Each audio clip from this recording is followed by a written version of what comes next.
আজ ৬ মুহররম সোমবারের দিনে বাড়াতে চুপি চুপি এই দোয়াটি পড়ুন। যা চাবেন তাই পাবেন। গায়বী সাহায্য আসবে, আশা আকাঙ্ক্ষা পূরণ হবে। মুহররম মাস অত্যন্ত বরকতপূর্ণ একটি মাস, ফজিলতপূর্ণ একটি মাস, মাহাত্ম্যপূর্ণ একটি মাস, তাৎপর্যপূর্ণ একটি মাস। মুহররম শব্দের অর্থ হলো নিষিদ্ধ, সম্মানিত, মর্যাদা সম্পন্ন। মুহররম মাসে আল্লাহ পাক রব্বুল আলামিন বিভিন্ন নবী রাসূলদেরকে বিশেষভাবে সম্মানিত করেছেন, তাদের মর্যাদাকে বৃদ্ধি করে দিয়েছেন। আল্লাহ তাআলা তাদেরকে সকল ধরনের পেরেশানি থেকে, হতাশা থেকে মুক্তিদান করেছেন। মুহররম মাসে আল্লাহ পাক রব্বুল আলামিন হযরত মূসা আলাইহিস সালামকে আল্লাহ তাআলা বিজয়ী দান করেছেন।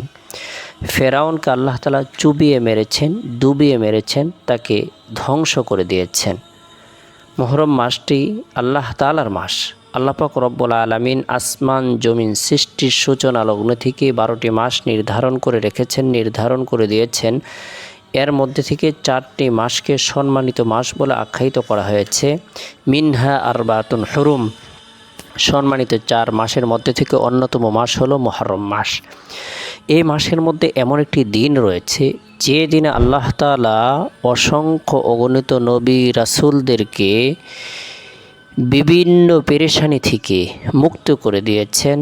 যে দিনের মধ্যে আল্লাহ তাআলা নবী রাসূলদের পদমর্যাদাকে বৃদ্ধি করে দিয়েছেন, তাদেরকে সম্মানিত করেছেন। এই মাসের মধ্যে এমন একটি দিন রয়েছে যে দিনটিকে আশুরা বলা হয়ে থাকে। আশুরা দিন আল্লাহ তাআলা দোয়াকে কবুল করে থাকেন। তাই আমরা প্রত্যেকেই আমরা এই মাসটিকে গুরুত্ব প্রদান করব। এই মাসের মধ্যে অন্যতম ফজিলতপূর্ণ দিন হলো সোমবারের দিন। এই দিনটিকে আমরা গুরুত্ব প্রদান করব। এই দিনে ফজরের নামাজের পর জাহান্নাম থেকে মুক্তির উদ্দেশ্যে আল্লাহুম্মা আজিরনি মিনান নার 7 বার পাঠ করব, আমল করব। আল্লাহ তাআলা জাহান্নামের ভয়াবহ শাস্তি থেকে, আযাব থেকে নিরাপত্তা দান করবেন। জাহান্নামের 7টি দরজা বন্ধ করে দেবেন।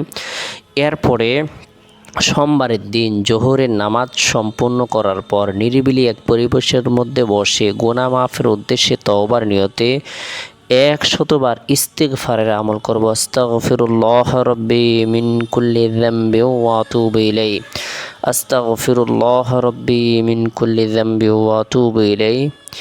এরপরে গুরুত্ব সহকারে 100 বার এই দোয়াটি আমল করব। লা হাওলা ওয়ালা কুওয়াতা ইল্লা বিল্লাহ, লা হাওলা ওয়ালা কুওয়াতা ইল্লা বিল্লাহ। এটি এমন একটি পাওয়ারফুল দোয়া, কোনো বিপদগ্রস্ত ব্যক্তি, কোনো অভাবগ্রস্ত ব্যক্তি, কোনো ঋণগ্রস্ত ব্যক্তি, কোনো হতাশাগ্রস্ত ব্যক্তি, কোনো ব্যক্তি যদি তার মনোবাসনা পূরণের উদ্দেশ্যে আমল করে, যে কোনো উদ্দেশ্যকে সামনে রেখে যদি আমল করে, আল্লাহ তাআলা তার উদ্দেশ্যকে পূরণ করে দেবেন, তার হাজতকে পূরণ করে দেবেন, তার হতাশা দুর্দশাকে দূর করে দেবেন।